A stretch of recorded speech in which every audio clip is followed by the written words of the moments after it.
होताना दिसून येत आहेत। भाजपच्या आणि त्याचबरोबर माहितीमधील सर्वच पक्षांच्या गोटामध्ये सध्या जल्लोषाचं वातावरण पाहायला मिळत आहे। त्यांच्याकडून घोषणाबाजी केली जाते आणि विजयी जल्लोष करत विक्ट्रीचं साईन दाखवताना ते दिसून येत आहे।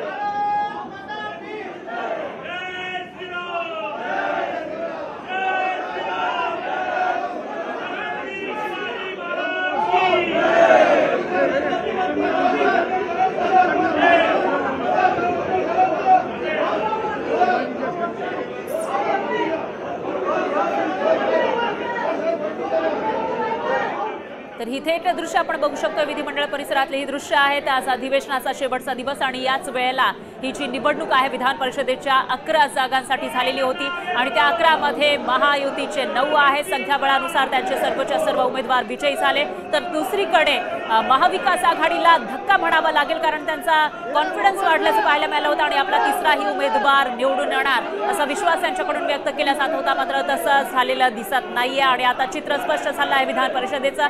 तर लोकसभा निवडणुकीमध्ये महाविकास आघाडीला राज्यामध्ये चांगलं यश आल्याचं पाहायला मिळालं होतं आणि ती निवडणूक ही जनरल इलेक्शन होती, त्याच्यामध्ये लोकांनी मतदान केलं होतं। तर दुसरीकडे आता ही विधान परिषदेच्या 11 जागांसाठी मतदान चाललं आहे, त्याच्यामध्ये जे विधानसभेमध्ये निवडून आलेले उमेदवार आहेत, आमदार आहेत, त्यांनी मतदान केलं होतं आणि त्यानुसार ज्या ज्या पक्षांकडे ज्या पद्धतीने संख्याबळ आहे त्यानुसार शिंदेच्या शिवसेनेचे 2